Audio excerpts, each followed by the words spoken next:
wow, things have changed.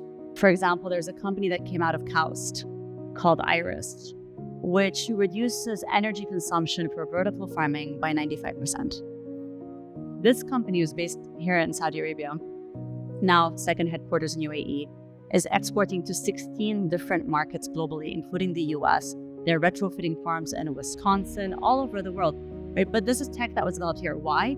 Because AgTech and food security is a very acute challenge in this part of the world. Do you have any failures that you favor, ones that maybe you perhaps grew the most from? What was harder, building the company or building the family? And I think with education, especially now, there's this story that we've been told as parents for many years is that we teach your kids how to think, not what to think. Mm. And I think AI is really the tell-all. If you've been teaching my children how to think, then you won't mind if they use AI to develop the answers, because it's the questions that are important, because you've been teaching them what questions to ask. Do you ever pause to think, oh my God, how is it that I got here? The question that you will probably ask yourself on your deathbed is, what have I done with it?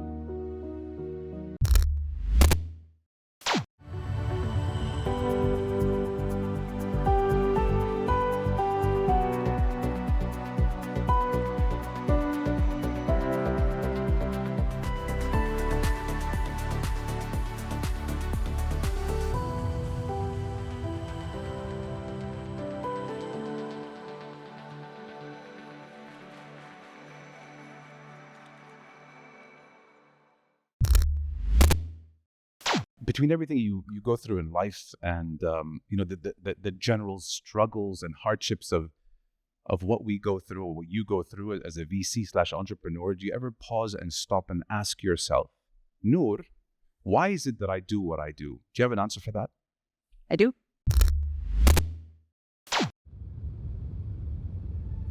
At an altitude of 37,000 feet, we soar, with a rich legacy of honoring our guests, and a unique style that has resonated with the world for 78 years. We carry the name of our country on every journey and across every sky. We are Saudi. We welcome you in our own way. We shape our present and build our future. Saudia, our name and country, our style and approach, striving for excellence in everything we do. This is how we fly.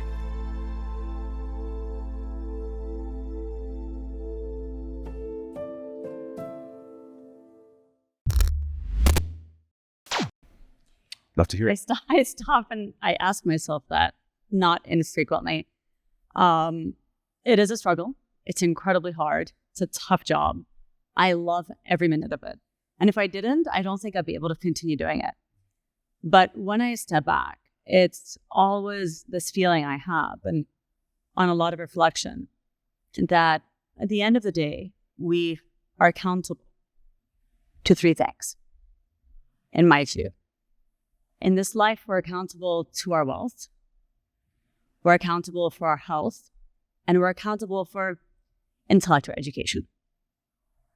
To the extent that you've been given one or two or all three of these, the question that you will probably ask yourself on your deathbed is, what have I done with it? So if I stop and I think, what have I done with my wealth that I'm fortunate enough to have? What have I done with my health that I'm fortunate enough to be healthy and have energy and be able to do things and travel and meet people? And what have I done with the education that I've been privileged enough to have? I want to be able to look back and say, I've done something that's meaningful to many, many other people. And then that can be many things. I could be a doctor. I could be, something that is impacting lives. For me, it's being an entrepreneur that can help other entrepreneurs find their journeys and their lives. And to the extent that I can touch as many of those people's lives and inspire them to find their best selves and the best version of what they want to do and start their journeys, then I can sit back and say, you know what, I've done something with these three incredible gifts that I'm fortunate enough to have. I think people value money too much when there is a lot more to life than that? Obviously, it's very important, but is it the end all and be all? Well, I don't think anybody ever again sits in their deathbed and says, wow, I wish I'd made more money. I think people reflect and say, I wish I'd spent more time with my children. I wish I'd spent more time with my parents, my family. I wish I'd done more with what I was given. So I think it's really important that at the end of the journey, when you think about what have I done, what have I given, rather than what have I taken, because once you leave, you don't take anything with you. So money is important, but money should never be the goal. I always think that creating wealth and money is a side effect of doing something you're passionate about and excelling at it while solving a problem, because there has to be a market. A market definitely means that there's a problem. So when we take a look even at founders and who we want to invest in, it's great if they become unicorns and they generate returns for us. It's very important for our investors, our LPs, because then they'll reinvest with us and we can fund more founders.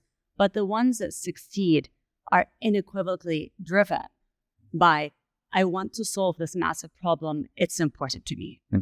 And that drive means that you're going to find the best way to solve it. You're going to commit yourself to it. And that will enable you to succeed and then make money. And money is ultimately the side effect of excellence and the pursuit of excellence in something that matters. So that's how we think about money in a firm. And that's how I think about it personally, is that should never be the end. It's not a very compelling end goal. Have we become too transactional? I think as a society, it's easy to say we've become transactional. And I think that building relationships is fundamentally important as humans. We are human, we are social, we need relationships. I think the question is, have we become transactional in our minds? Have we become transactional because technology has made relationships much shallower, perhaps? It's harder to have those deep conversations on WhatsApp or whatever other medium you're using if it's not a face-to-face conversation. Body language is important. You can't capture that with an emoji. So I think that being human is important. And I think that the way that technology has moved us has made us less human in that way. And that has therefore landed in we are more transactional. If it wasn't for the podcast, I can't think of long face-to-face conversations that I have with people in my life today. It's WhatsApp texts, it's Zoom calls / Teams. It's never this. And the phone has just sucked me in at a rate that seems to be getting worse and worse every year. Can you relate?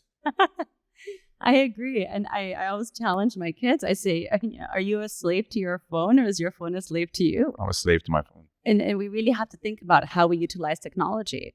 So with my children, it's very much the phone's never allowed at the dinner table or the breakfast table. I put my phone away means they have to put their phone away. Make me want to put mine away. But it's not our fault. These technologies were built by experts, by psychologists, by people who spent decades studying how do I create addictive behavior. And then the result is addictive behavior. But I physically take the devices away. There's no other way. So for me, it will stay away on a weekend. If it surrounds me, I can't help but be distracted. It was created that way. So my only answer is take the device to a different room. So again, for me, I can't control the device, what's in the home. Even if you put these screen times. My middle child's a bit of a hacker. So he's hacked the firewall at home. So for me, I have to physically remove the device rather than try to find ways around the screen time and so on. And if you just Google, how do I get around screen time? There's 10 different tips for the kids to hack the screen time controls. So there really is no control except taking the devices away. And for the iPad, we didn't have one when they were younger. Two follow-ups to that. First one is, clearly this was your decision to introduce it at a time when you think they're ready. And number two is, do you know that ethical hacking is a respectable career? I do realize he's informed me and shown me that ethical hacking is a respectable career. I recently stumbled upon it. He is definitely gifted in some way. In the hack. Yes. It was my choice to say we're just not doing this. It's a hard choice. It's hard because if the children are not occupied by something, they need you to occupy them or they're bored. And I always tell them boredom precedes creativity. So if you're bored, that's wonderful because you're going to do something creative, hack something, or maybe something creative that's productive. But ultimately, without boredom, it's really hard for the brain to get to a state of creativity. Or you have to occupy them, which means then active parenting. That's why we numb ourselves. If I'm feeling a little down or sad, I'm on my phone longer. I don't want to feel the feelings. It does numb us. We have to be very careful. And the moment you put your phone down, I'm thinking of ways to make the show better. Because my creativity is hitting now. Yes. It really is a double-edged sword. And then it's all about how you use it. And I love how you said that, are you using it or is it using you? And I think we all need to land on that distinction. Absolutely. Noor, when you hear stuff like, so I have this new thing where I don't introduce guests, we just go into it the way we did and you don't know if we started or not.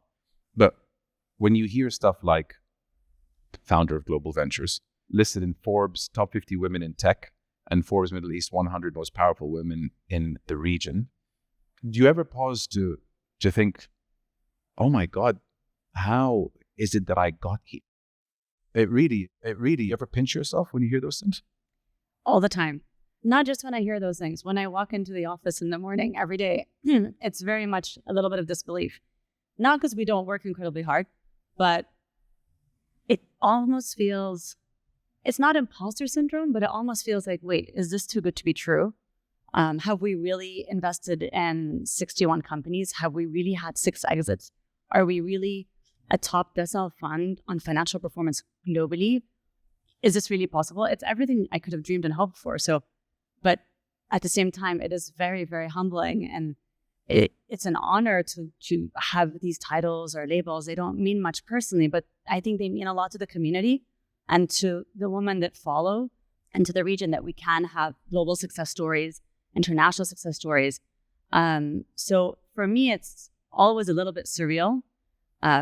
It's always, I take it with a huge amount of gratitude because it's not me, it's the entire ecosystem building, and I'm but representing a little bit of it.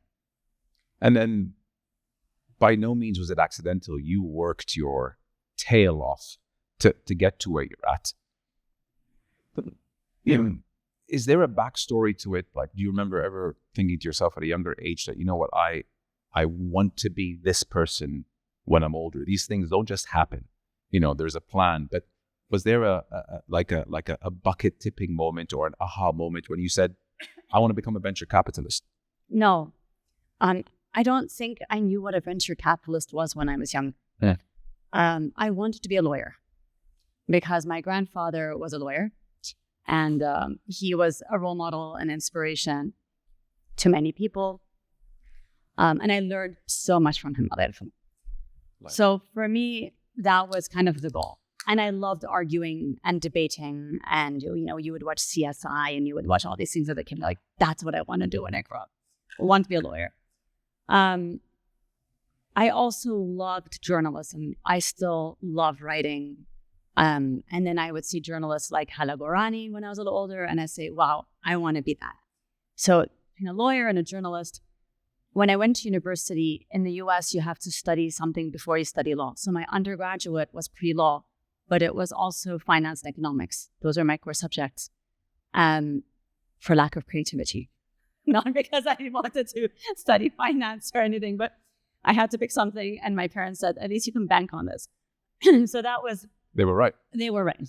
They're like, at least you'll understand finance. It's a very important thing to understand. I cannot overemphasize how important it is for people to understand finance, their own personal and the world, how it works.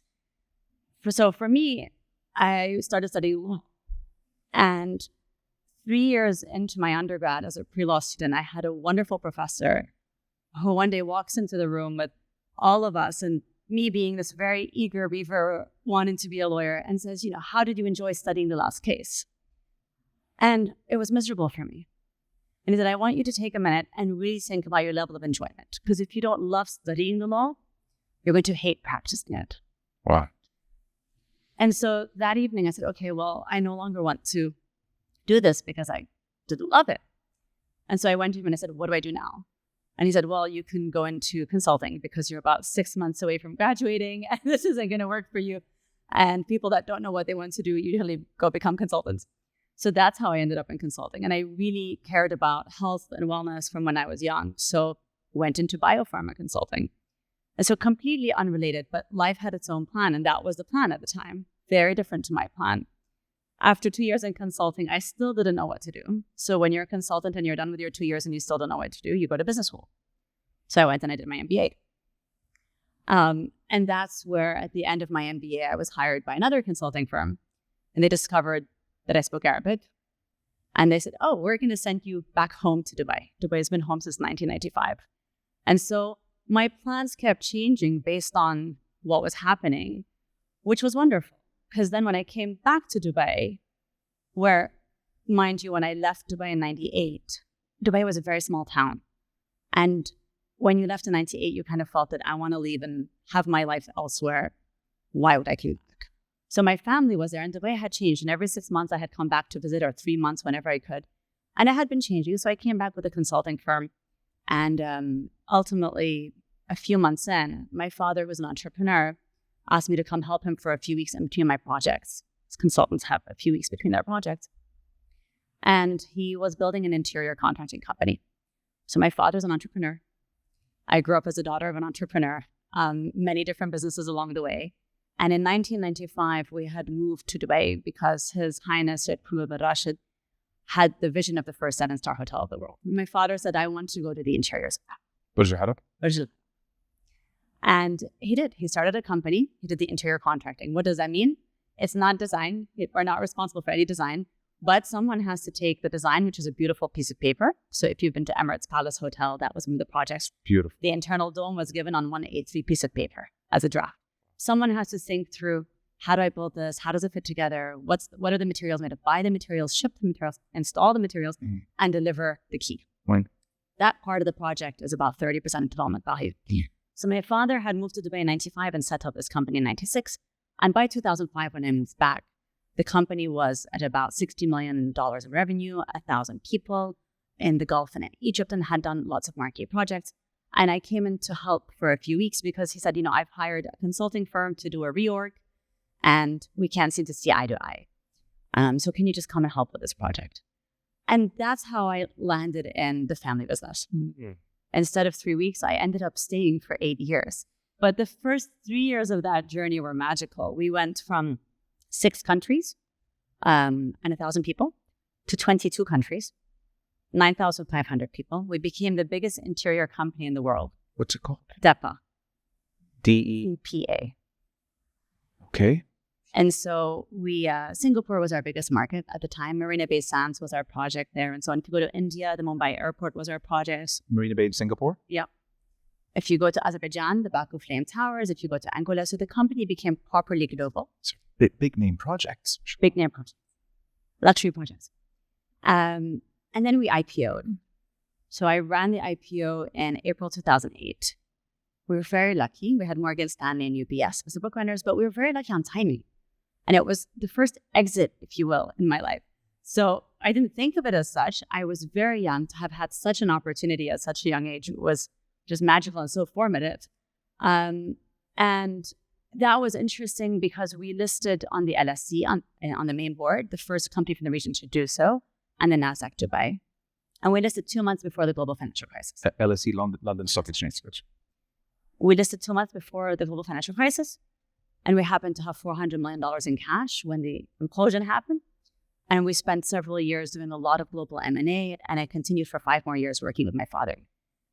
I think when I look back, a large part of that growth journey of the company and the formation and the creation of those jobs, and my father as an entrepreneur, instilled in me the sense of we build companies, we create jobs, we give to others, we do something we love. Again, the passion he's had for interiors, passion that he has for everything art, had led him to this level of excellence that nobody else in the world could deliver that drove that company. But what I learned, I always look back and say, working with my father is so different to experiencing him as a father. Yeah. And I'll never forget being nervous in the beginning and people asking, will you be the CEO? And I said, I'll never be the CEO of the company because I can't tell you how the money's made.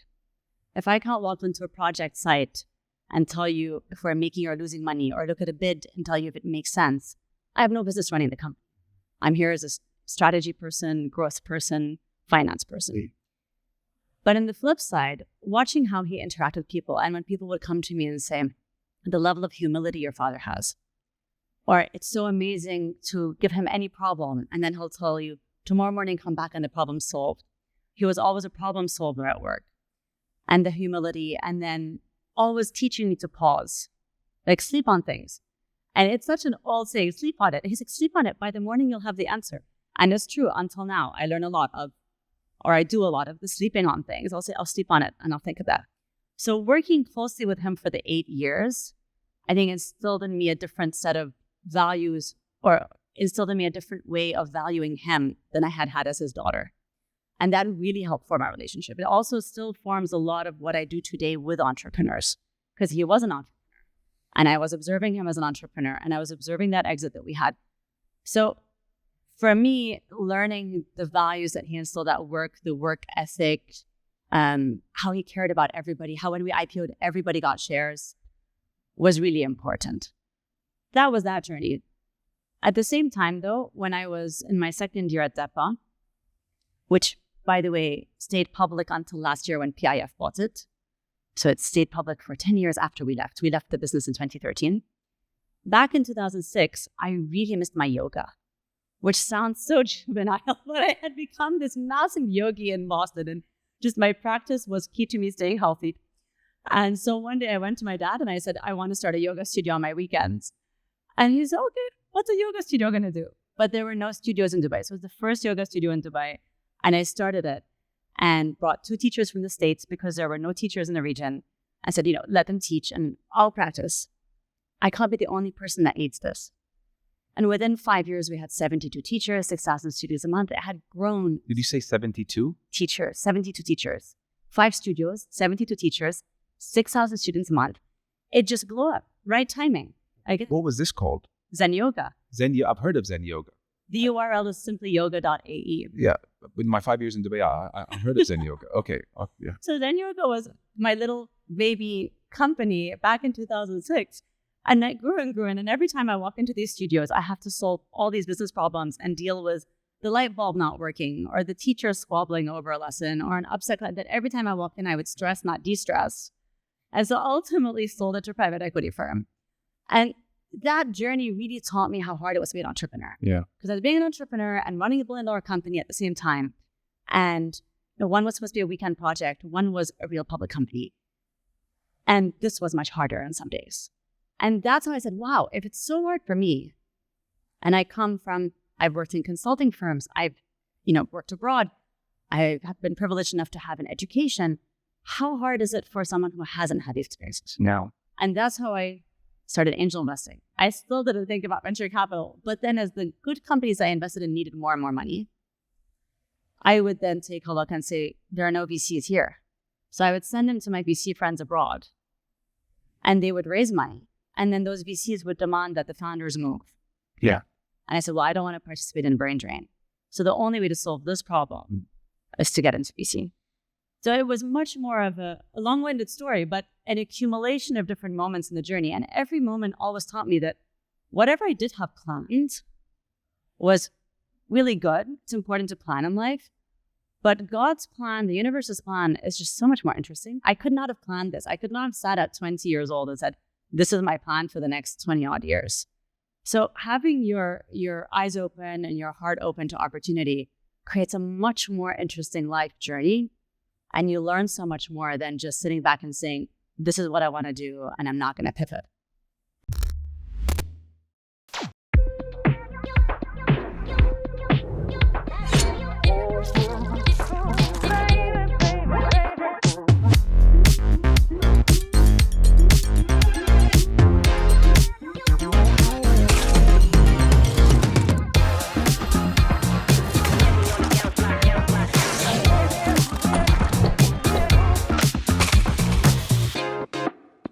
الآن ليس الجديد الأفضل على الإطلاق، نكهة قوية، قرمشة مثالية. Have you seen Slumdog Millionaire? I have.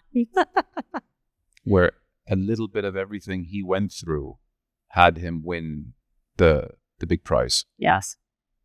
And it's interesting how in life you can really only connect the dots backwards. As it's happening forwards, you never understand it. But then backwards, you say, now I understand why that happened. Sure. So you need to be grateful for every moment because you don't know why it's so important. You don't. I do this thing where I take notes while someone is giving me an audio book. And whenever someone does, I just want them to speak more. Sorry. Honestly, no, don't be. I encourage you to speak more. Nobody wants to hear me.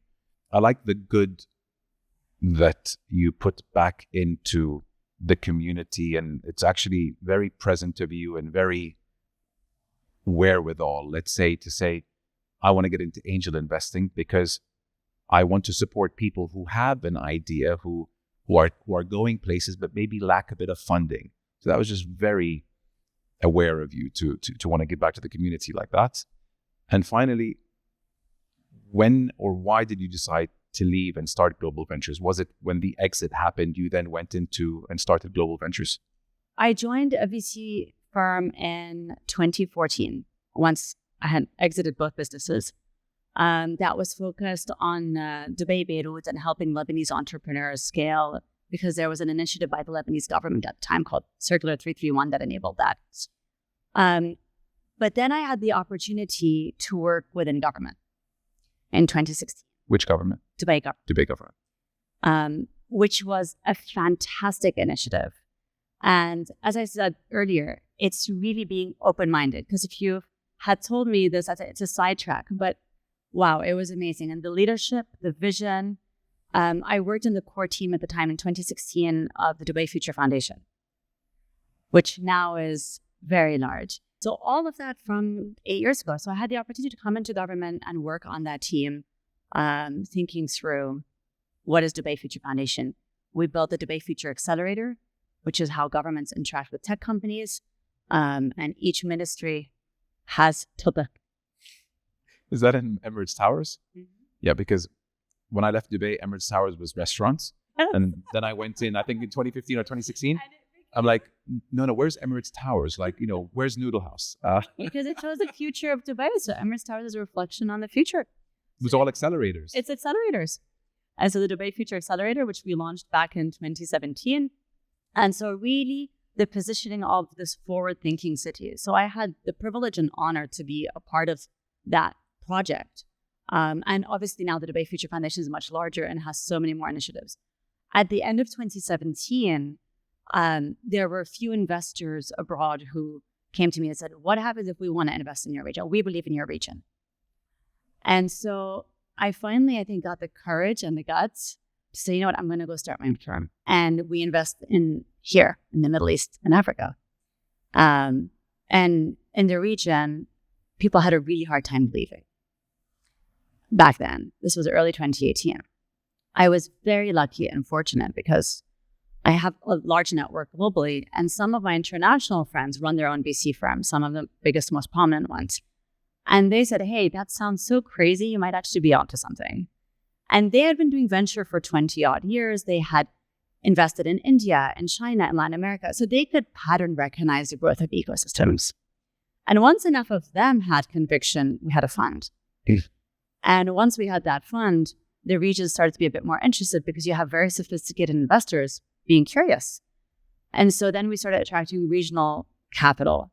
We were the first fund that some of the sovereigns here invested in and started deploying in the region. And really, it's, even if you go to our website, it's simply, we back mission-driven founders in emerging markets. So it's our market. It's founders that want to solve for Fintech. It's founders that want to solve for healthcare access. It's founders. So we have a huge need in our part of the world for many of these solutions. We will leapfrog. I believe in leapfrogging. We're never going to have enough doctors per 1,000 people. Europe is at 4. We're at 1, right? But so you're going to use HealthTech. You're going to adopt it faster. Your regulator's happy for you to have it. And the same applies across many industries. So when we find these founders that say, I'm going to solve for this lack of infrastructure, this huge need, in this best-in-class way with the best in the world tech, bring it here and address it to these hundreds of millions of people. And I'm starting right here. You can't not get behind them. And that's what we're seeing a lot of. No better person to ask this question to than you. You've seen what the landscape was for everything VC 20 years ago, 15 years ago in the region, and you're in it today. How much has it changed, and is it for the better or for the worse? Well, there was no landscape 20 years ago, so let's start there. This is a very, very nascent young ecosystem. When I started the firm about 6 years ago, the year earlier, we had $400 million of venture funding. So $400 million, all of MENA, all deals, all year. That would have been one expensive Series C round in the Bay Area, was our entire ecosystem. In 6 short years, I mean, last year we were just under the $3 billion mark. The year before at the $3 billion mark. It's a slow time for venture. So we've seen a drastic rise in the quantum of dollars deployed. But it's important to note that there are different types of companies. So the Saudi ecosystem is quite different to the UAE ecosystem. It's very different to the Egyptian ecosystem. Each one caters to different types of companies. And I think that's important. But we do operate as one ecosystem. The other thing to keep in mind is 46% of dollars invested last year came from international players.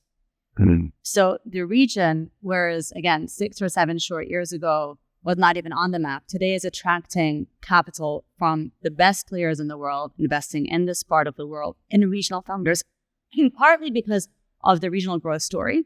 So when you're investing in Saudi Arabian companies, it's usually with a Saudi Arabian founder for the Saudi Arabian consumer market, which we're all agreeing is on a growth curve. Mm-hmm.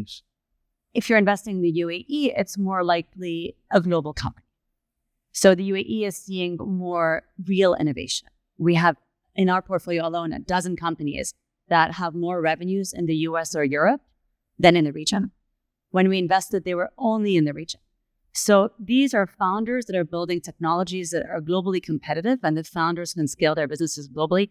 And so this is now happening from the region. It happens more in the UAE than anywhere else in the region, probably because of the connectivity. We have many second and third time founders from around the world moving to start their businesses there.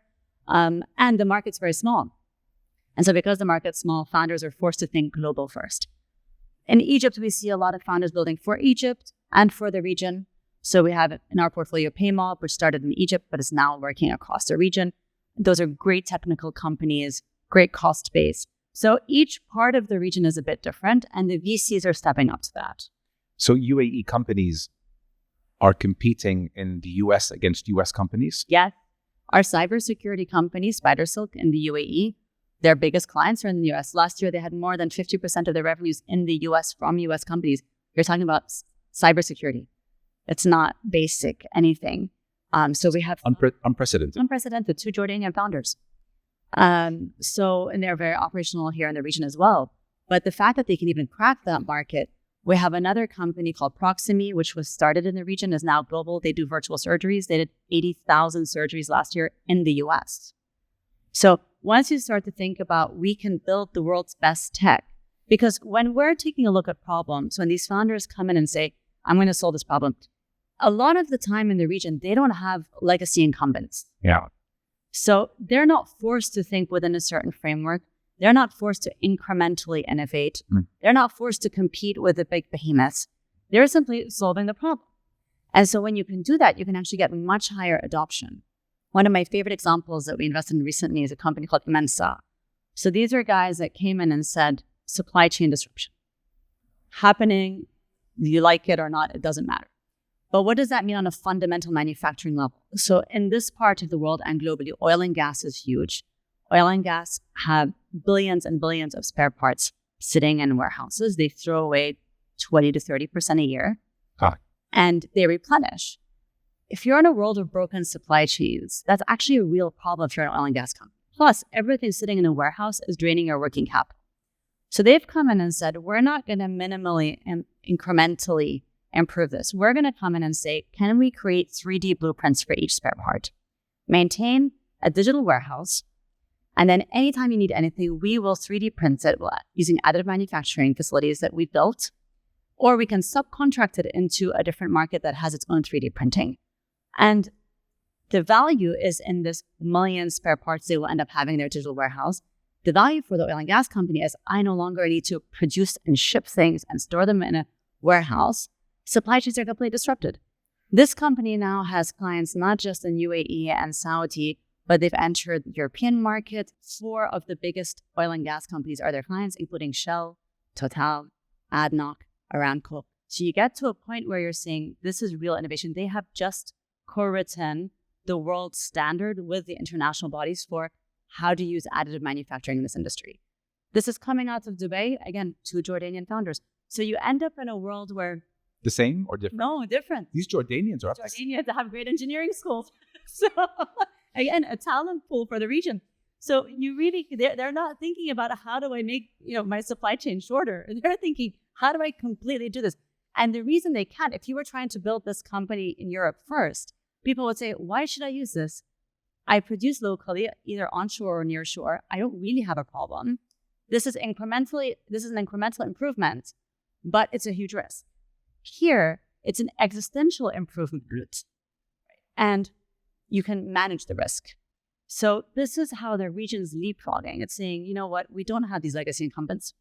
We're actually just going to solve this problem the best way possible and try. I mean, I'm an optimistic person. You just made me like 10x more optimistic by what the region's producing. We've become like a breeding ground for innovation and exporting, like this 3D printing story. That's something that we leave it to the Japanese to do. جديد. اكسر الروتين مع أطباقنا الجديدة من بيتزا هات جدة.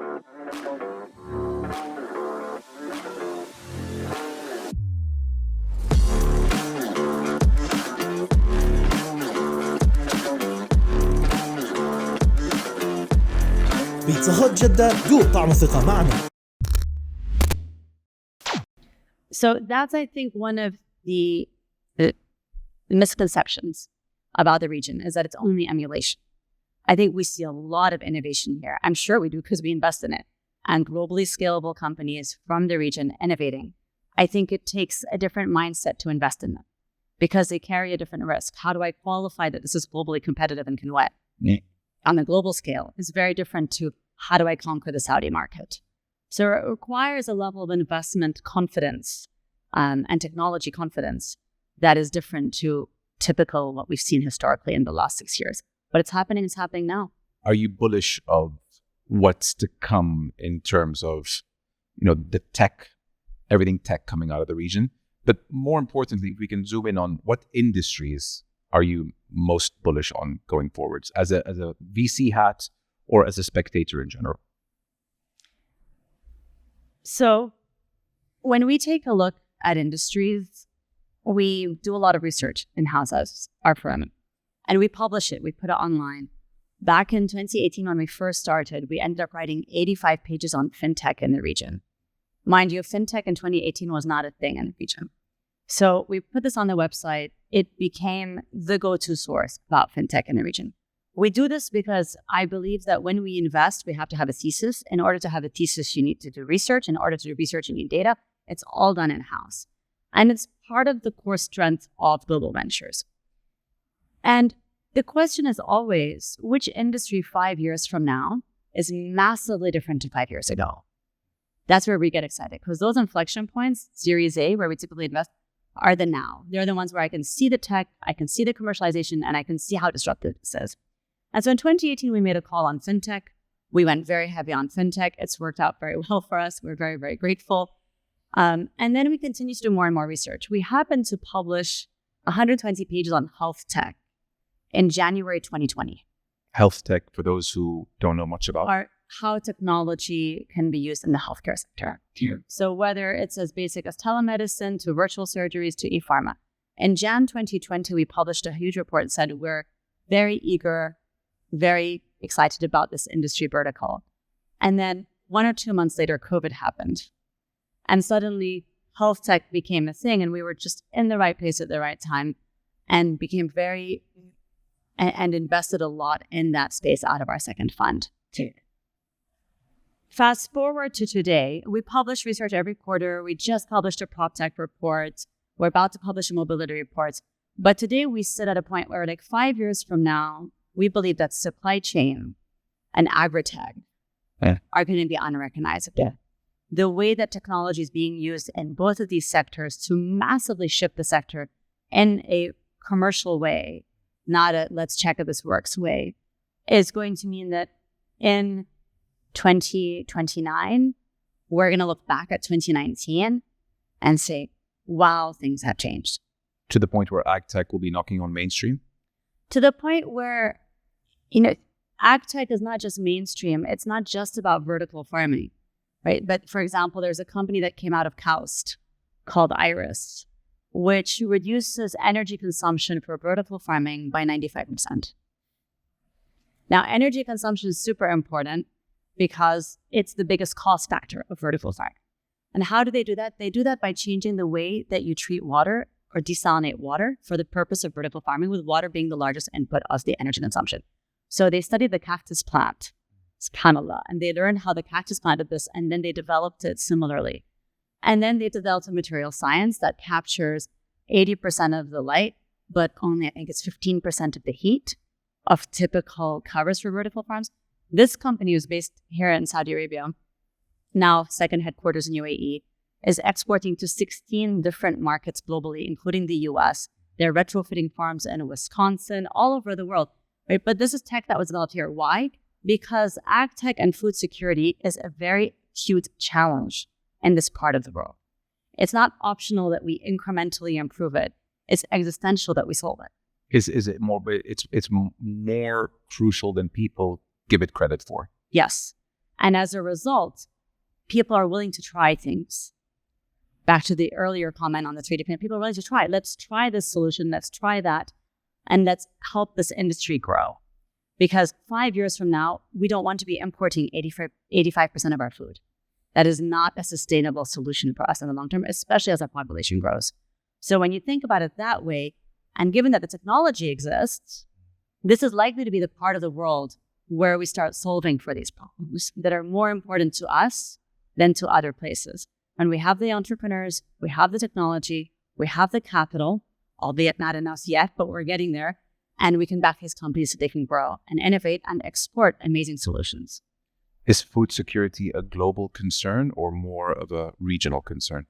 Food security is a global concern, but depending on the area of the world, it's a higher or lower priority for different governments. And I think this part of the world, there's the acknowledgement of this is something that we would like to solve, and technology can be a big enabler in solving it in the near to medium term. Okay. What industries are you skeptical about? I'm skeptical about any industries that have bubbles. So they shall go unnamed, but every 2 years we seem to have a bubble in something, and then it's always, time to step back. In Q4 of 2021, we started exiting some of our Fintech positions because it just felt that the valuations were hard to defend. And I think now the valuations are hard to defend in different industries. I felt that came on to the scene way too quick. There were a dime a dozen. Everyone was in Fintech all of a sudden. And UAE and Saudi were notorious. It was a breeding ground for Fintech companies. I love STC Pay. I love it when I have to send money to someone. I don't need their IBAN anymore. You just need your phone number. I don't know if it's Salat has something similar to that, but that just made it so much more convenient for me as a consumer. And all I know is that when you offer convenience, money follows. Look at Uber, for example. I can't get over what it was like hailing a taxi in New York City 15 years ago. And today, you have a car waiting outside for you as if you were the president of the US. Well, when technology solves a problem for you, you adopt it. And then the company wins. But it goes back to they've solved the real problem. IBAN numbers are not fun to enter, especially when there's 5 zeros after each other and you're not sure if you fit in 4 of them or 5 of them. So AI is here to stay? The internet is here to stay. I think AI is the next one. We go through many of these cycles. I remember my first year in college, we were the first class to enter that already had personal email addresses. So the college was getting all set up to introduce us to email and give us each an email address. And then we said, no, but we already have, whether it was Hotmail at the time or Yahoo. And so what do you mean? So it was the first time and that just shows you how in 12 months, because the class before us had come in without email addresses. So this was way back then. And I think, people said, well, yeah, email's nice to have. It's interesting. It's a great form of communication. And there was rules around it and whatnot. Google search, I remember the searches before that. They're all here to stay. They all changed the way we do things. The question is, again, are we using them? Yeah. Or are we allowing them to use or work us? So that's always a question. I think AI is the same. We use it so much at work. I'm sure you do too. Yeah, there's so many touch points to it. And I think it's an obvious enabler. We just can't let it get ahead of us. I was talking to you about, before we started shooting, that there's a crazy echo in this room. And we use AI background echo canceling technology that maybe didn't exist 2 or 3 years ago, where it'll sound like we are in a soundproof room. But to me and you right now, there's a crazy echo in the room. But yeah, so many different touch points. I love responding to emails these days where I would speak into my chat GPT thing that I think I pay $9 a month on. Can you please write an email saying that we would love to proceed and happy to schedule a meeting? And then I get 3 or 4 paragraphs and it's done in seconds. I mean, the only problem is maybe we don't use enough of the brain anymore because that's doing it. But I think it's an interesting development on that because I think it separates the how you answer versus what you ask. And I think with education, especially now, there's this story that we've been told as parents for many years is that we teach your kids how to think, not what to think. Yeah. And I think AI is really the tell-all. If you've been teaching my children how to think, then you won't mind if they use AI to develop the answers because it's the questions that are important because you've been teaching them what questions to ask. If you've been teaching my kids what to think, then we do have a problem. And so I think this is, the crux of it. We're supposed to be cognitive and thoughtful and deduce things and then ask really smart questions. And if that's what you do, you're not going to be afraid of AI.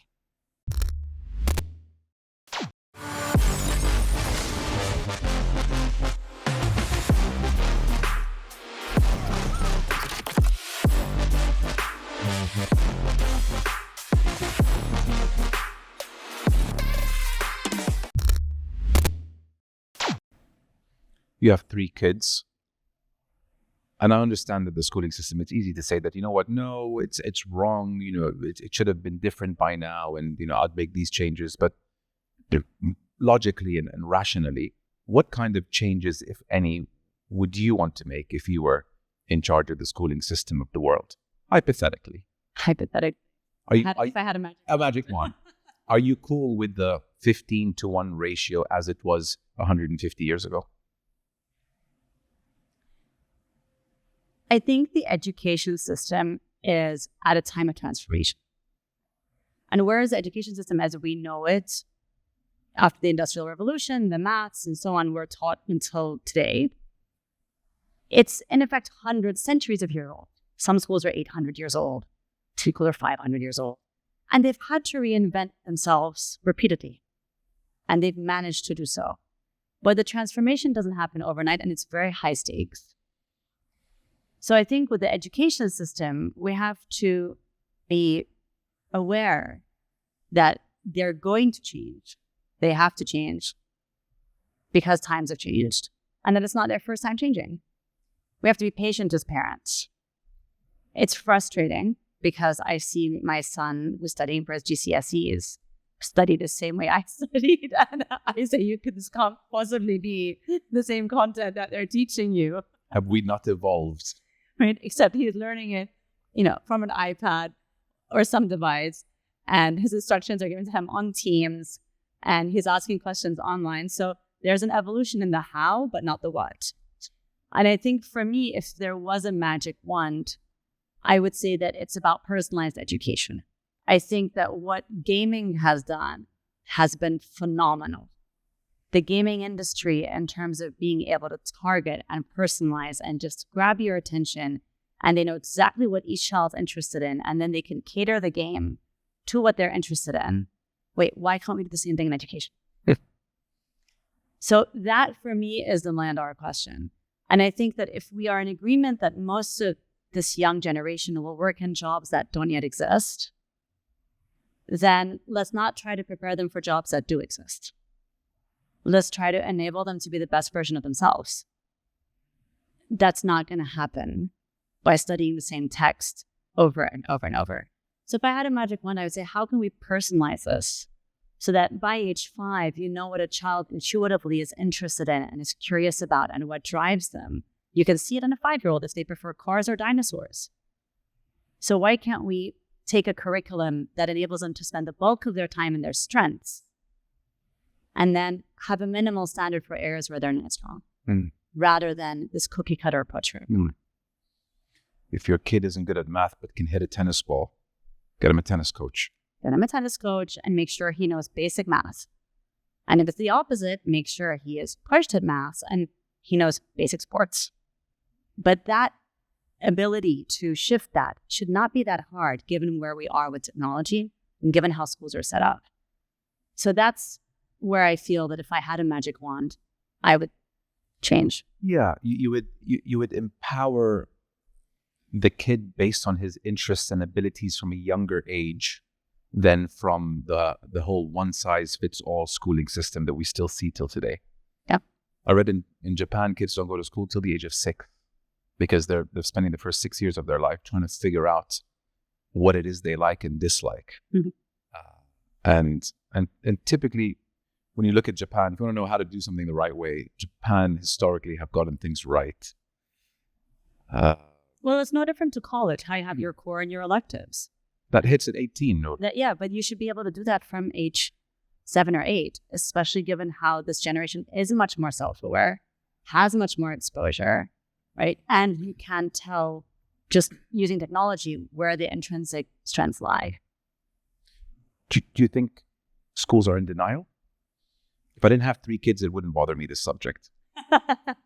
I think that it's really high stakes. And I think it's curriculum, decisions, regulation, and you can't just change and then say, oops, that didn't work, let's change back. So I think it's very thoughtful and deliberate. And like I said, these transformations take time, but large transformations take lots of time. You, of all people, know how dangerous it is to remain in the status quo longer than how long you should remain in it for. The world of investment, timing, entry and exit is imperative. And I feel like the schooling system just is too afraid to change because this is all we know how to do. And that's just dangerous in and of itself. I wonder if there are new systems that these days where, they focus on the child's abilities and interests from a younger age. I know there's a lot of homeschooling, and homeschooling enables that option. Oh, yeah. Right? Even 10 years ago, homeschooling wasn't really a thing.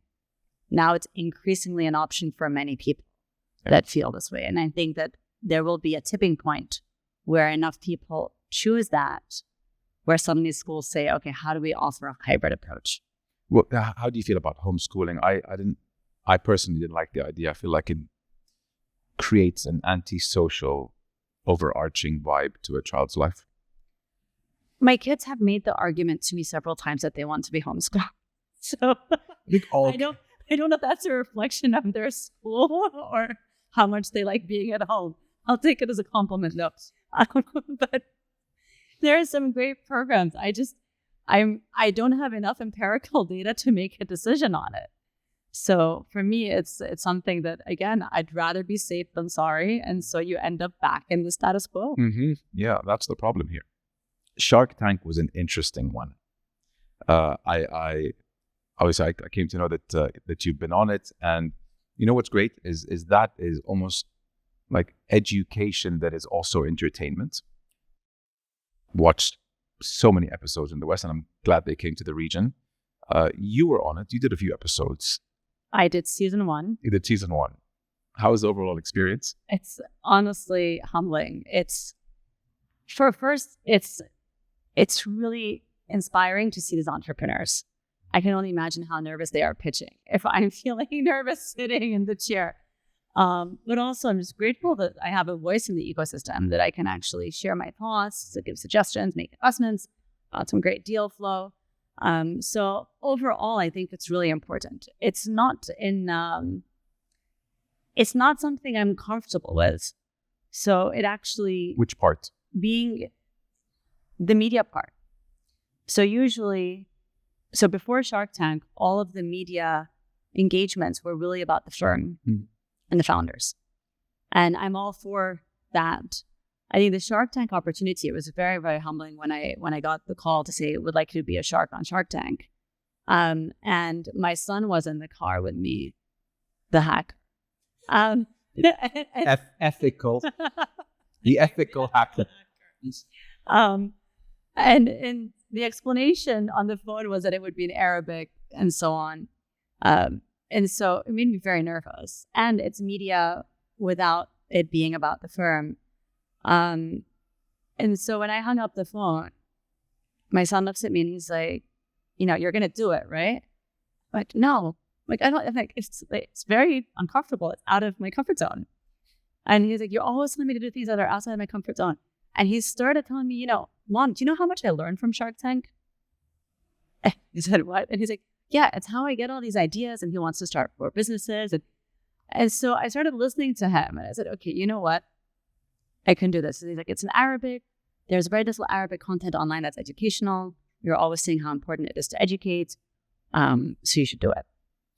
So getting the courage from my child is a whole ball game. He got you. He got me. It's great. And I don't regret it. But season 2, I did 6 of the episodes because I just didn't have time. But it's a wonderful experience. It's really, really amazing to meet all these entrepreneurs. You end up working with any of them? End up investing. You did. So it's a great place to just, I think, also share opinions. And doing it in the Arabic language is important because we need more of that content up. Heard your Arabic. Your Arabic's great. and I mean, forgive me for assuming that it was less than great because your English, I mean, how many people mistake you for Americans? I think in English. I always say whatever you think in is probably your first language. Yeah, it is. Absolutely. But Arabic's a tough one. When we did Shark Tank, it was hard to get the business language. Working in the family business for many years, a large part of it wasn't Arabic. Yeah. Working in government, some of it's Arabic. So I'm grateful that I haven't lost it. And then once you get the hang of it and you start learning the business vocabulary, it becomes a little easier. How much of a confidence boost was it for you to do something that made you feel uncomfortable? Sorry, but like TV, Arabic, I wouldn't go there. And I think my Arabic is decent. I've done long form in Arabic. But you pushed yourself. And at the end of the first 2 seasons of Shark Tank, did you think to yourself, all right, maybe I don't say no to something that could be a bit challenging in future because that was scary initially and I nailed it? Well, I think it's hypocrisy if I tell my children to go out of their comfort zone and I don't. So I think that was the first step. And then the next step was the social media, the continuing edutainment, because it became this question of how do you teach or share with large numbers of people in the Arabic, which is very, very difficult. What it is to start a company, what it is to raise funding, what it is to do venture capital. So again, my son, who I love dearly, said, Mom, everything I learn is on TikTok. So I said, how is that even possible? So the new generation, I'm like, you learn at school. And he's like, no. The amount of school fees that you had to pay for probably just flashed in front of your eyes. So with the kids' encouragement, it was, okay, let's take a look. How in America does your average American know about venture, Series A, investing, startups, all this stuff? So I challenged my team and they said, well, it's because back in 2012, a few of these VC founders got on Twitter. Yes. And so I said, okay, well, who's doing this here on Twitter? And the team said, no one. And by the way, TikTok is our version of Twitter. So between my son and my team, we said, okay, let's start sharing a little about what is venture, what is investing. And it was very much outside my comfort zone. I had no social media accounts before earlier this year. Before earlier this year? Yes. You started this year? So this was because when Shark Tank became a hit, I started realizing really how little Arabic content there was, that it wasn't just anecdotal. And so a month later in January, I put this challenge to the team. In February this year, we launched the Instagram account. And the questions are, hey, how do I raise money? What's Series A? How do I think about my cap table? So things that founders should know, but that clearly they don't because they've never been taught. How can you know something you haven't been taught? So after about a month, my mom calls me and says, when are you going to stop this nonsense? And she's like, I'm like, Mom, we're teaching people. And she says, no, but I'm fortunate enough. I teach at MIT. I teach at Stanford. I lecture at LBS. And she's like, Mom, you teach at the universities. I said, yes, but here you have an entire population of people who want to learn in a language that is not being taught.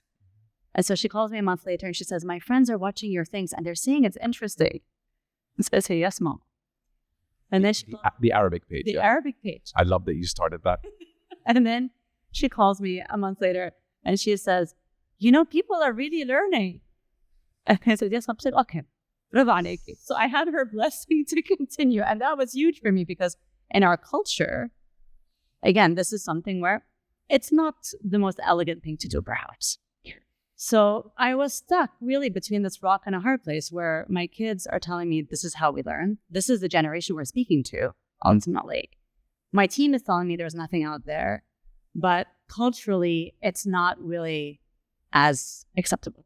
And then I always had the fear of, is this a distraction from my work? And our work is about enabling founders. The more founders we have, the more pipeline we have, the better. The more founders that know what they're doing from an earlier stage, the better the companies end up when we can invest. So now it takes about 2 hours a week where we manage to film 12, 15 videos. And then we put them out. And I think of it as just education so that feeds the pipeline. It's been wonderful to see the community debate and disagree with me, right, online and correct my grammar because my Arabic is not that good and all of that online. But ultimately, it's really that ecosystem enablement that allows the entire venture ecosystem as well to grow. The reason why I reacted to you saying that you just started your page this year is because it looks like it's been there analytically. It looks like it's been there for a lot longer. And I think that's a testament to how undersaturated the market is when it comes to Arabic content from someone who has your kind of background. And it ate it up.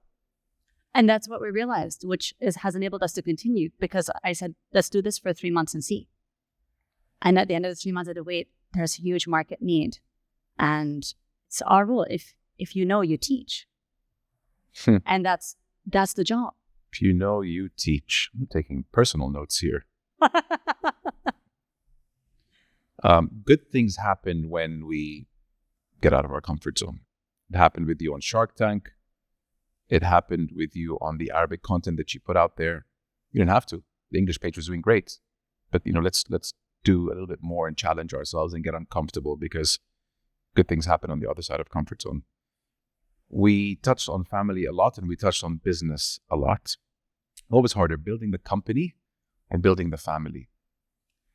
Definitely building the family.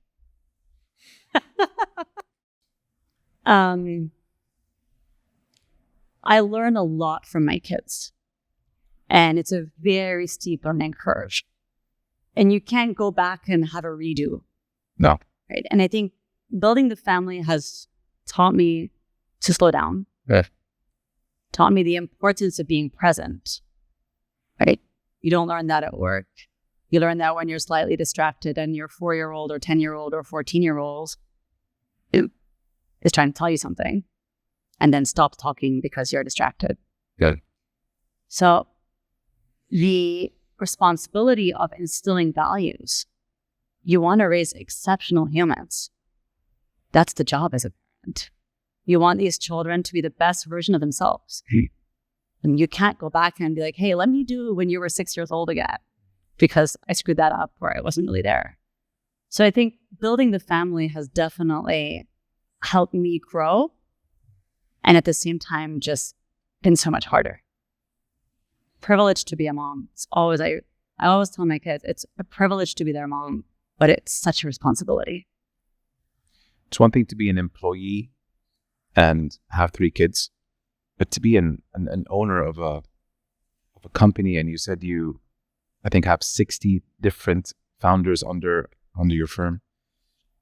you must be bringing work home with you and working on weekends. Balance is a tricky thing. And if you are able to master the balance of work, kids, health in whatever order, I think that's where it's won or lost. Were you able to balance it? I like to think I am.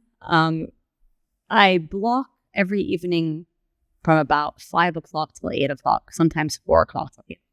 Their time. It's blocked in my calendar. It's gold. They know that.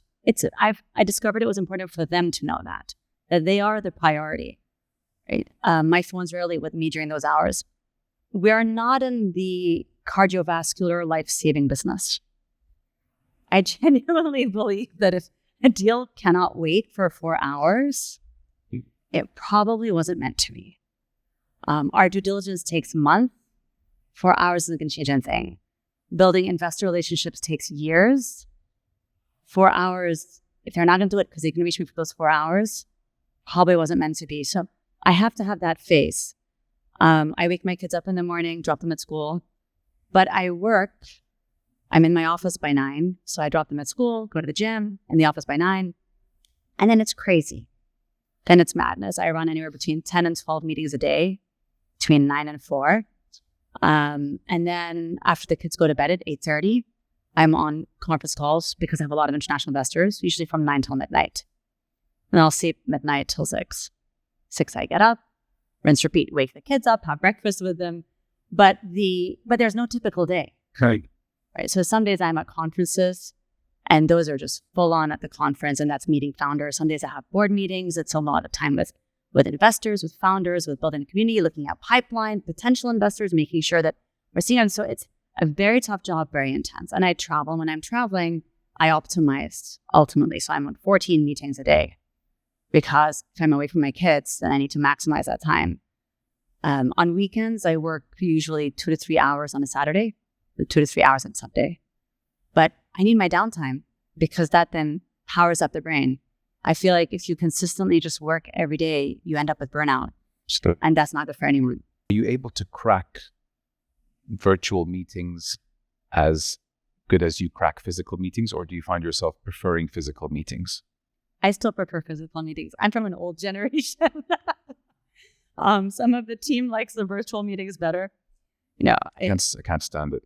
It's different. It's all about face-to-face. Face-to-face, the body language, energetic connections. It's important to do the face-to-face. You can do both. I don't mind follow-ups over Zoom, but I'd rather meet a person the first time. And speaking on mute doesn't happen face-to-face, which is a trap I find myself falling into. Health, with all the work that you do and the hours that you plug in, do you get regular, like a therapist? do you like get regular checkups to make sure that everything is? I do. I get my blood checked once a year. It seems to be fine. but I exercise every day. So not just yoga. No. So I play tennis. I train. I believe in strength training, especially for women as we get into the 40s, and it's the best way to prevent osteoporosis and other ailments. So an hour every morning from 7:30 to 8:30 is when. You go mornings, huh? Yeah. Drop the kids, go to the gym. I'm in the office by 9. So do you feel a difference in your performance on the days where you don't work out? Yes.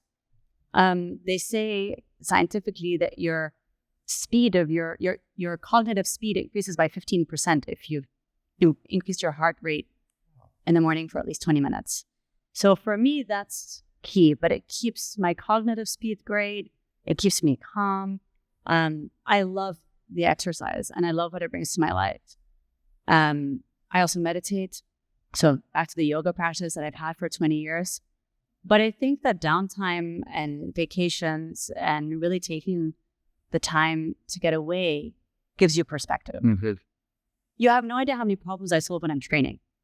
Like it's almost like the answers just come to you because there's more blood flow. Oh, it's like a cheat sheet. Yeah. It's a cheat sheet. It's crazy. Like, get in the gym. I'll have the answers to these 5 problems. I'll get out and I'll solve them. So I think it's this. It's the importance of just having it in the calendar and getting it done, and then finding a way by which you enjoy it. When do you meditate? Because I'm in year 4 now of telling myself I'm going to meditate this year. In the morning. So from one of the habits that I'm very fortunate to have picked up is not checking my phone in the morning. Yes. So I wake up, it's meditation, gratitude. I also very much believe in gratitude to the extent that even at work, we start our meetings, our partner meetings, and all the leadership meetings with everyone saying one thing they're grateful for in the last week on a personal level and on a professional level. Really? This is groundbreaking stuff. Ask the team. So everyone has to come in with one personal, one professional piece of gratitude from the last week. And it just grounds you, brings you to the present. And then you're a team and you know exactly where everyone's at. You focus yourself with a positive mindset and you go forward to your work. It takes all of 3 minutes. But your next 30 minutes or 45 minutes, however long the meeting is, are different. You have a different energy in the room when you come to life from that perspective. No one does this. We do. Yeah. We can't be the only ones. Well, I mean, it needs to be practiced, with more people, with more companies, with more startups. It's a very current thing to do, I feel. Practicing gratitude can really take you a long way. Journaling, you hear all about these things. And I'm just happy to hear that they're being used now in the corporate environment. It is. It's important. And I think it's important to realize where you're at. And the professional gratitude is interesting because people are often grateful for other people that are not in the room. Mm-hmm. So you also kind of really think about the importance of everyone around you. Mm-hmm. Yeah. I'm going to start meditating and practicing gratitude and journaling. This is the year. Something that motherhood taught you. The many things that motherhood has taught me, but I think motherhood mainly has taught me to be a better listener, both at home and in the office. So the number of lessons that motherhood had brought me from being a better listener, asking why 3 times, right? To understand what they're, instead of getting angry at something that's happened, if I just ask 3 levels of why, I might actually conclude that this was a logical process by which this came to be. Empathizing. I think I'm much more empathetic now that I'm a mother, and even bringing that into the team, teaching collaboration, becoming a better guide or coach, both to the kids and the team. And really, I think the art of letting go as well, of letting people make their own mistakes, because that's a better learning journey for them than you fixing it. So I think there's so many things that motherhood just breaks you up. You hear about helicopter parenting, and that's a real thing where you are just spoon feeding the kid along the way, and that does very little in allowing them to make their own mistakes, which is something very maybe underemphasized. Let them make mistakes. Mistakes is the best teacher. How the hell else are you going to learn? Got to make mistakes. Make your own mistakes. Fail. Well, and I think that's why so many kids are afraid to try things, because they're afraid of the failure. And I always observe my mother with my children, and one of her favorite expressions is, you don't try to fail, you fail to try. And in life, you're never going to get anywhere if this is your mantra. So just get up and try. Yeah. Do you have any failures that you favor, ones that maybe you perhaps grew the most from? I think there's just lessons learned. I don't think of things as failures. I think it's a journey. We're on this magnificent journey, and we're blessed to be here.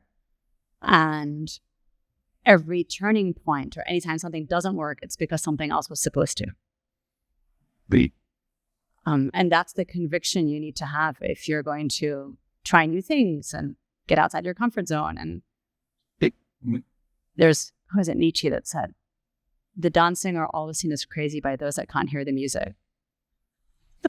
And so I think of failure that way. It failed because I'm off trying something else that seems crazy to a million people.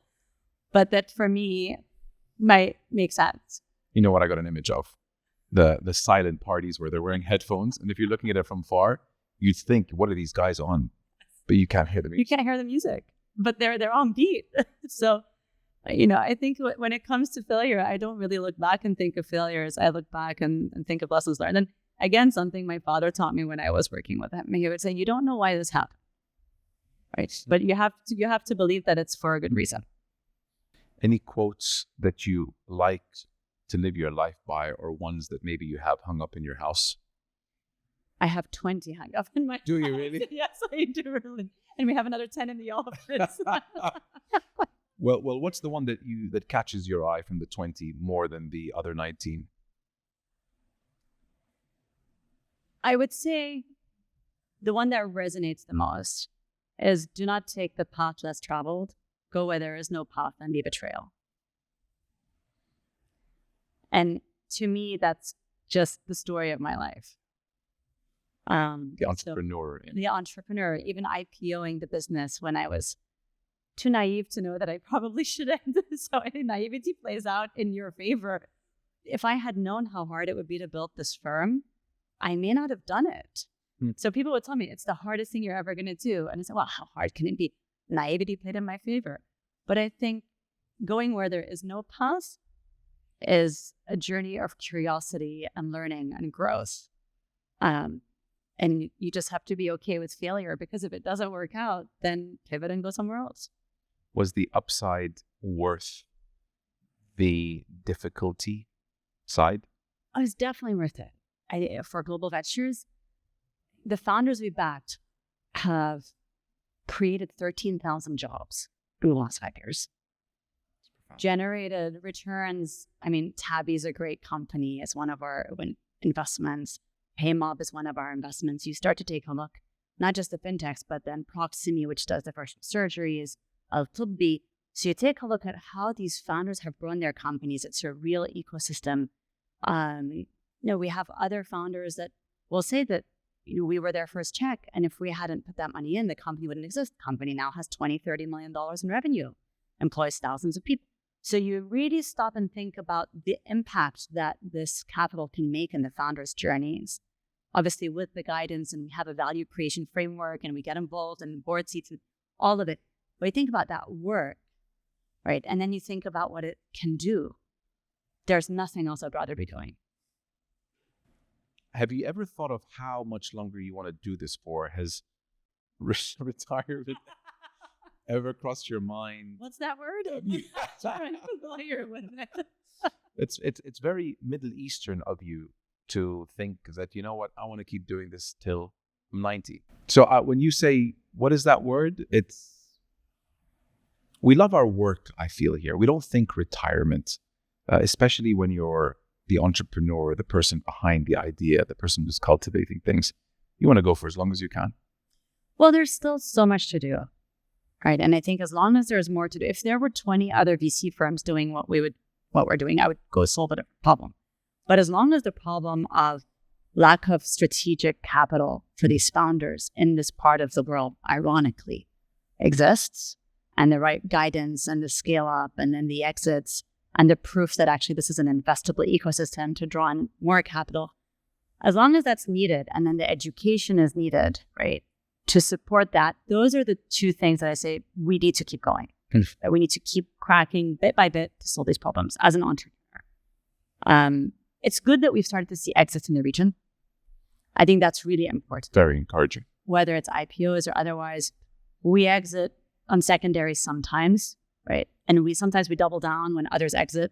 Like with Proximi, sometimes we exit when others double down, like with other companies. But I think that exits and liquidity are still young in the region.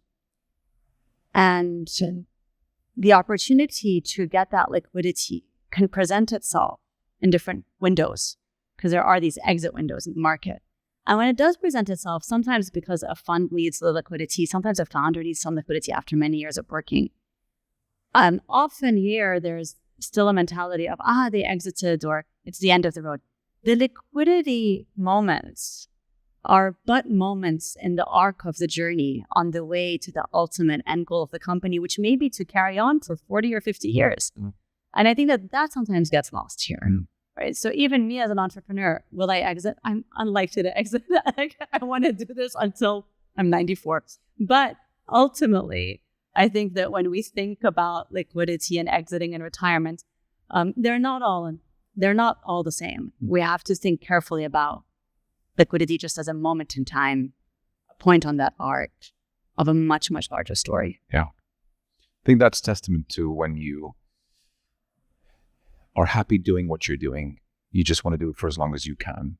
And you clearly are. What's something that you'll never put up with? I think there's a few, but I think at the top is arrogance. I think arrogance drives laziness. It drives poor conduct. I think arrogance kills curiosity because you think you know. Oh, yeah. Man, it is so many touch points. Yeah. And then you're not on a learning journey. And life is a learning journey because you think you know.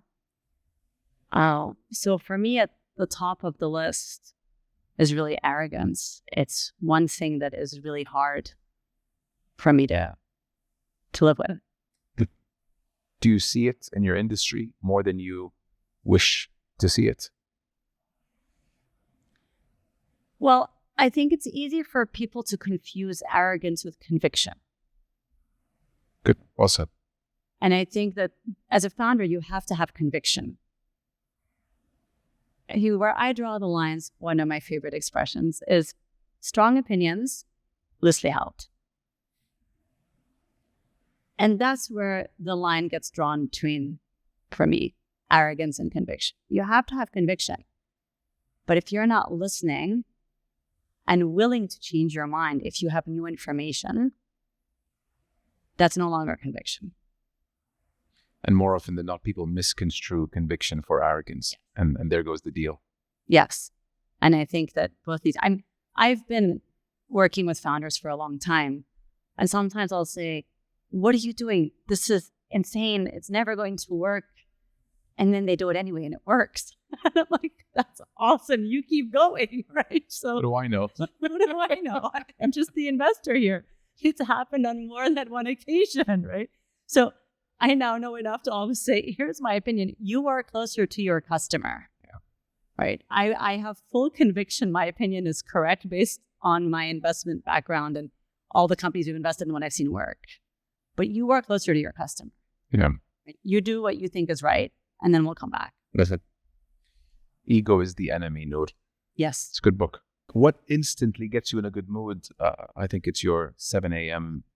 Sessions in the gym, right? What else does? My kids, always.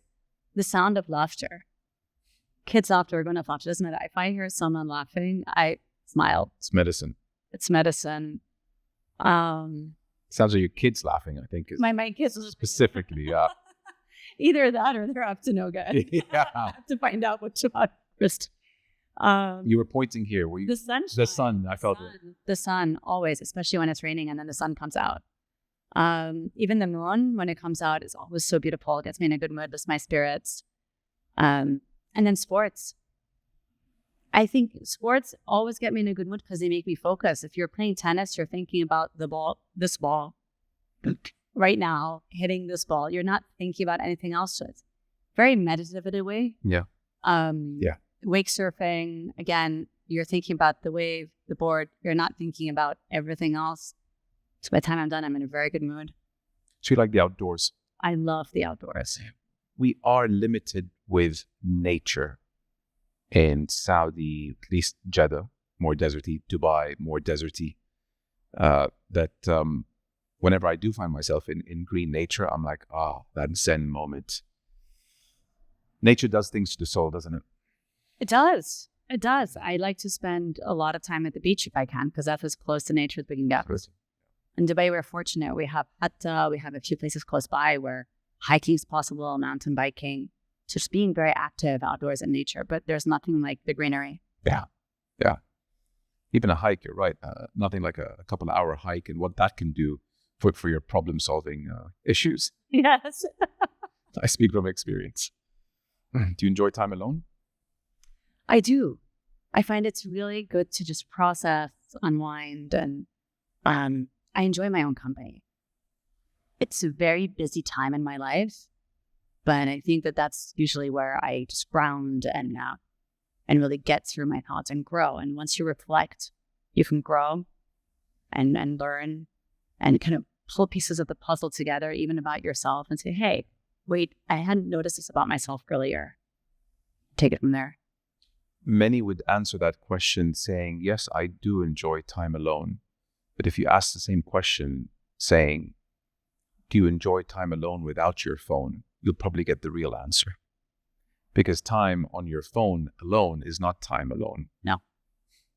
You know, I mean, I was talking about time alone without my phone. I knew you were. But many people hearing this would be like, yeah, I enjoy time alone. I can go 2-3 hours. You're on Twitter. X. I can't call it X. I don't know why. You know, you're not really alone with your mind. And I think I told myself, I'm done buying Wi-Fi on planes. Not going to do it. It literally is the only time where I can just be with my thoughts. Yeah. And it's healthy. And it's good because it allows you to get to know yourself a little better. Which I think we all on some level need more of. Getting to know yourself. Yes. But that means you need to sit with yourself. What is it that you don't do enough of that you wish you had time to do more often? Watch TV. Everyone tells me about all these great series and movies.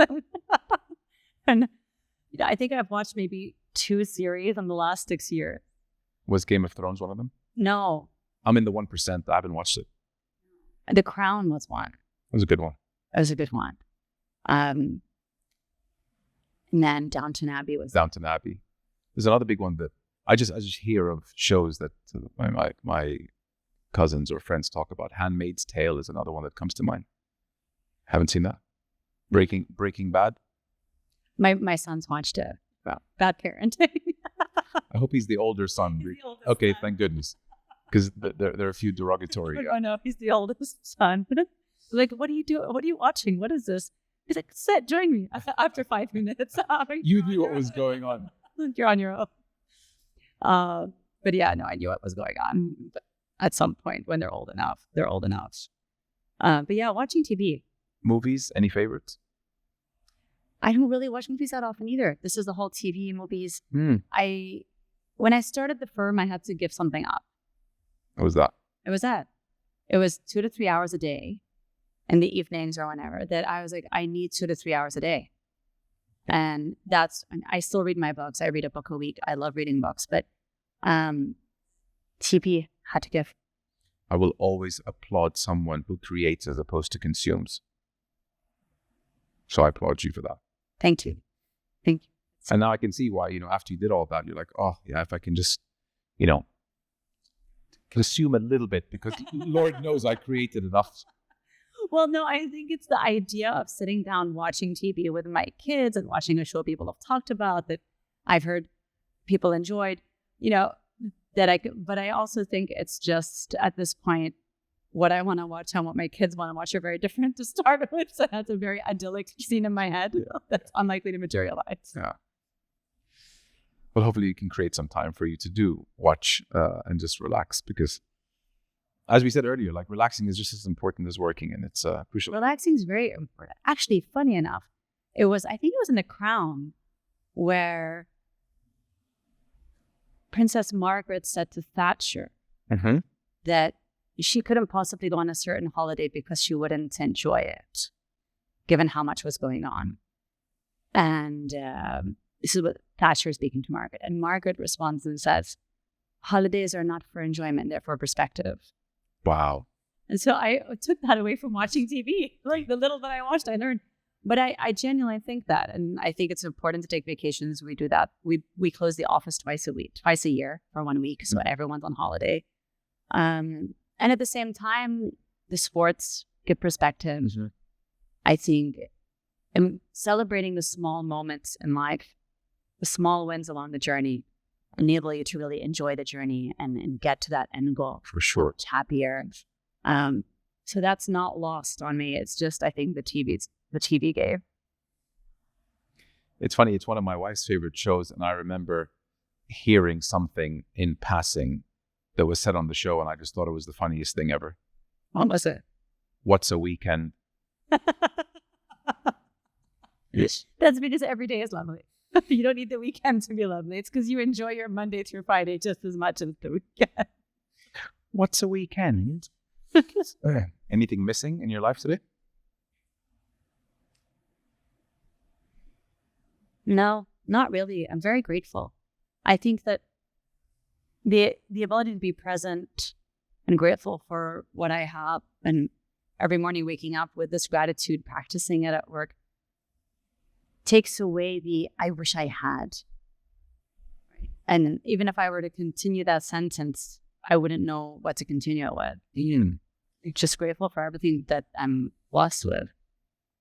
That defines happiness for me. When nothing's missing. Wallah. Yeah. I think it's the actual definition of happiness when nothing is missing in your life. I experience it a few days out of the year. Other than that, I always feel like something is missing and it irks me and I'm bothered. And sometimes I'm bothered because I don't know what that is. But it's such a refreshing answer to hear. And I just really felt that you meant it. I did. Again, being present and grateful for what is. That's I think I need to practice those two things more often, and maybe I'd feel the same way. Finish those two sentences for me because I know you have to go, and we're going to wrap up very soon. Yeah, I wish 20 minutes. 20 minutes?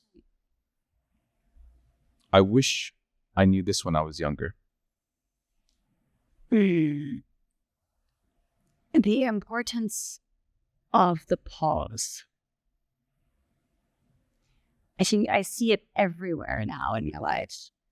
Even if you take a look at Japanese art, what they have when there's the space in between the calligraphy that actually is the art.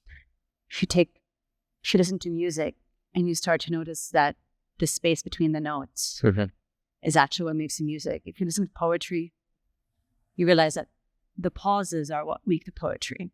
And life's no different. And that importance of slowing down, patience, pausing, appreciating, celebrating small moments. When I was younger, I used to rush through life as if like getting to the next stage faster would be better. And I kind of wish that I knew that. I'm sure people told me. Probably wasn't listening because I was too busy rushing through life. But even now when I see some of this younger generation and they get the job and they just want to rush through that stage of development to get that promotion. And my advice is always slow down, absorb everything that this job has to offer you. Learn from it completely and enjoy it, because once you graduate to that next level or go somewhere else, you're never going to get this opportunity to immerse yourself. And I think that pause, that slowing down, and the importance of that space in your life is something that was definitely lost on me when I was younger. You wanted to get through life quicker? You wanted to get through the stages of your life. You were looking at that next promotion. College, you need to get the job. You got the job, you're going to do your MBA. Once you have your MBA, what's the next job? There's all the what's next, rather than the pause, appreciate, immerse, right? And realizing that the spaces or in between are actually part of the art. The space between the music makes music. And that space at the end of the day you're reflecting gives you the learnings of the day, right? Rather than just rushing. I think often when we realize what you said, it's too late.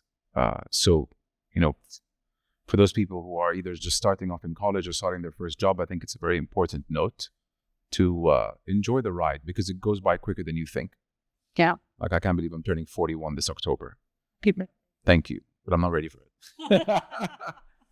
Take it in. And what I realize also is that the decades go faster as you progress. Well, yeah, because they're a shorter percentage of your total time spent. I came across a study recently, and I remember 0 to 18 was a lifetime.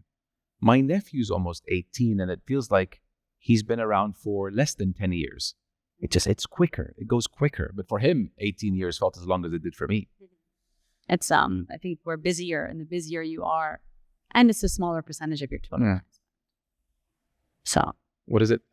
Long days, fast years or something. There's long years, short decade. Yeah, that.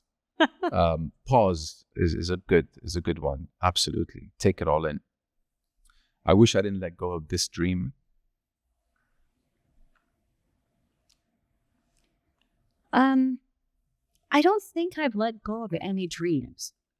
I think I've pivoted. It was a trick question. I think I pivoted. I'll tell you why. I think that I was always in admiration of journalists and lawyers. And today my job includes writing. We have these pieces that I write on LinkedIn that are really thought-provoking, that make you question, right? That can change minds. And that's the point of journalism. We negotiate term sheets with founders and funding, and there's the lawyers that help with that, but I do need to read these documents and get behind them and understand them. And so the things I was interested in or dreaming of being when I was young are still part and parcel of my day. My mom would always say, drilling it into us when I was young, where there's a will, there's a way. Yeah. That was her motto. It was about going to college. It was about getting the job. It was about solving any problem. Where there's a will, there's a way. And I think that applies to giving up on dreams. As don't give up on the dream. Change it, pivot it. But if it's something you're passionate about, don't give up on your dreams. Well said. I want to be remembered for.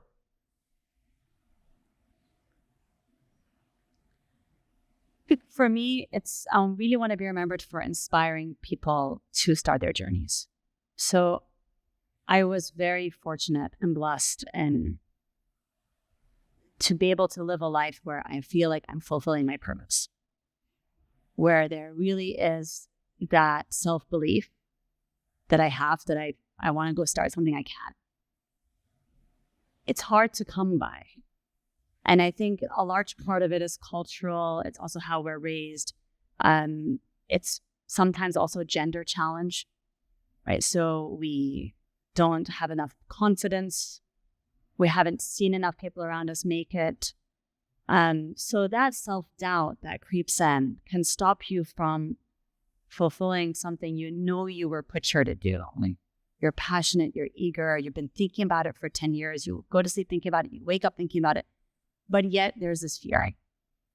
And for me, getting rid of that fear is about inspiration and education. And so if I can be remembered for inspiring people to get started and then giving them the tools and the know-how and the knowledge that they can just be the best version of themselves, proceed on their life journey, that for me is the ultimate success. Yeah. I always felt that the highest form of living or being is that when you improve someone else's life. And I'm sitting here thinking how many, jobs you created directly or indirectly by virtue of global ventures. How many lives you've bettered, how many people you've helped along the way.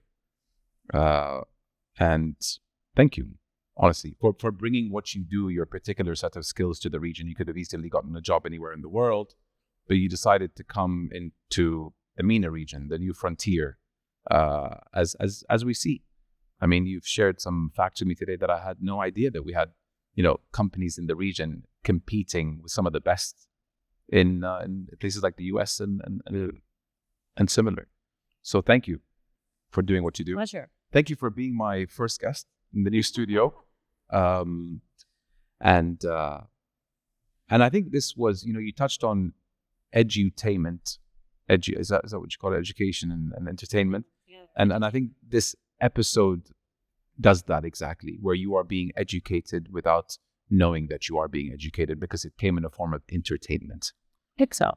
I felt it, and I really do feel that it'll provide value for many of the people who watched. Well, thank you for giving me the opportunity. Really appreciate it, and congratulations on the new space. Thank you. It's far from complete, but I said let me get you in now so that when you do come back in 2 years, you'll so. Thanks. I appreciate that. I was a week ago when me and Faisal shot. But we'll get you back on in 2 years or so. It would be an honor. And hopefully you'll see a bit more bells and whistles around us. But I really do appreciate you coming on, Noor. And honestly, best of luck with everything going forward. And thank you for letting me share what we're working on in my journey. My pleasure. My honor. Maybe one day I'll come to you for some VC services. Anytime. Thanks, dude. Thank you.